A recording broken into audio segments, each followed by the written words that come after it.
এক দশকেরও বেশি সময় ধরে বাংলাদেশের রাজনীতিতে অন্যতম আলোচিত নাম তারেক রহমান। বিএনপির এই শীর্ষ নেতা বর্তমানে যুক্তরাজ্যে অবস্থান করছেন। প্রবাসে থেকেও বাংলাদেশের রাজনীতিতে তার প্রভাব অনেক। তারেক রহমানের দেশে ফেরা শুধুমাত্র বিএনপির রাজনীতির জন্য নয়, বাংলাদেশের সামগ্রিক রাজনীতির জন্য বড় ধরনের প্রভাব ফেলতে পারে। দীর্ঘদিন ধরে যুক্তরাজ্যে অবস্থানরত এই নেতার দেশে ফেরা নিয়ে রয়েছে নানা জল্পনা কল্পনা।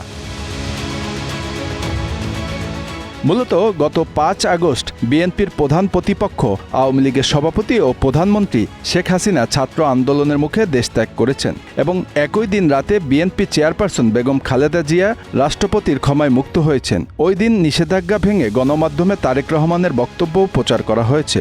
মূলত এরপর থেকেই তার দেশে ফেরা নিয়ে জল্পনা কল্পনা শুরু হয়েছে। ওই বক্তব্যে তারেক রহমান জানান শিগগিরই তিনি দেশে আসছেন। এ বিষয়ে বিএনপির পক্ষ থেকেও তাকে অনুরোধ জানানো হয়েছে। তখন ধারণা করা হয় সহসা তিনি দেশে ফিরছেন, কিন্তু হঠাৎ করেই সে আলোচনা আবারও থেমে যায়। নতুন তথ্য হলো তার দেশে ফেরার সুনির্দিষ্ট কোনো তারিখ এখনও ঘোষণা করা হয়নি। ২০০১ সালে বিএনপির নির্বাচনী প্রচারে অংশগ্রহণের মাধ্যমে তারেক রহমান রাজনীতিতে সক্রিয় হন। দেশে বিশৃঙ্খল অবস্থা সৃষ্টি হওয়ার পরিপ্রেক্ষিতে ২০০৭ সালের ১১ জানুয়ারি সেনা সমর্থিত তত্ত্বাবধায়ক সরকার গঠিত হয়। ওই সরকার দেশের শীর্ষ রাজনীতিবিদ ও ব্যবসায়ীদের বিরুদ্ধে দুর্নীতির অভিযোগে মামলা করেন। ২০০৭ সালের ৭ মার্চ একটি দুর্নীতির মামলায় তারেক রহমানকে ঢাকা ক্যান্টনমেন্টের মইনুল রোডের বাসা থেকে গ্রেপ্তার করা হয়। সে সময় তার বিরুদ্ধে আরও ১৩টি দুর্নীতির মামলা করা হয় এবং তাকে বিচারের মুখোমুখি করা হয়। গ্রেপ্তারের কিছুদিন পর তারেক রহমানকে আদালতে হাজির করা হলে তার ওপর শারীরিক নির্যাতনের অভিযোগ তুলেন তার আইনজীবীরা। আদালতের নির্দেশে চিকিৎসকদের একটি দল পরীক্ষা নিরীক্ষার পর আদালতকে জানায় যে তারেক রহমানের উপর শারীরিক নির্যাতনের অভিযোগ যুক্তিযুক্ত।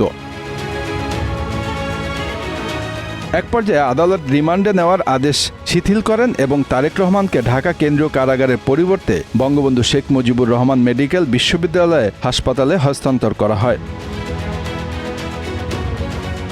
এই ঘটনার এক বছর পর ২০০৮ সালের আগস্টে তারেক রহমানের বিরুদ্ধে মামলাগুলো আদালতে গতি পায়। ২০০৮ সালের ৩ সেপ্টেম্বর সব মামলায় তারেক রহমানের জামিন হয় ও বিএসএমইউ থেকে চিকিৎসাধীন অবস্থায় মুক্তি লাভ করে।